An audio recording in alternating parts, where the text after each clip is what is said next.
Hello and welcome to this video on the aggregate supply, aggregate demand model. In this video we'll first have a look at the diagram of the ASAD model and we'll have a look at the terms inflationary gap, deflationary gap and full employment equilibrium. Let's first have a look at the aggregate supply, aggregate demand model. In the previous videos we've seen the long-run aggregate supply curve.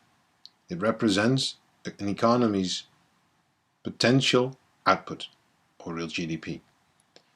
Secondly, we saw the short-run aggregate supply curve, which is a positive relationship between the price level and real GDP.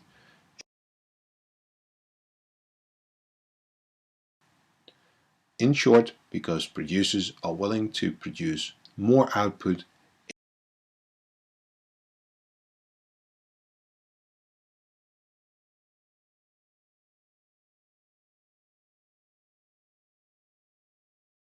as we've seen in the previous video. Aggregate demand shows a negative relationship between price level and GDP. If the price level increases, real GDP will fall. These combined is what we call the aggregate supply, aggregate demand model, and this model helps us to clarify economic phenomena. Let's have a look at some of the terminology previously already introduced. The diagram on your screen is what we call in full employment equilibrium. The point of intersection, the equilibrium, is where the short-run aggregate supply curve equals aggregate demand. In other words, goods and services produced are also demanded by consumers, firms, and, for example, the government. This also implies that the factors of production are used to their full potential. This situation is also called a macroeconomic equilibrium. As we have seen in the video on the business cycle, this macroeconomic equilibrium is not always present. Let's first have a look at a deflationary gap. In a deflationary gap, real GDP is well below potential GDP. What does this mean? That means that the factors of production are not used to their full potential. The reason we call this a deflationary gap lies in the fact there is excess supply of the factors of production.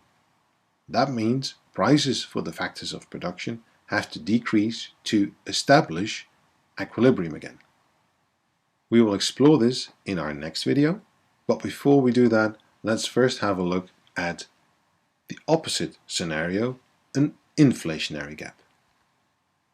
Real GDP exceeds potential GDP, and that means there's excessive use of the factors of production. This excessive use of the factors of production means there is a high demand for the factors of production. This can cause prices for the factors of production to increase, which can lead to an increase in price level.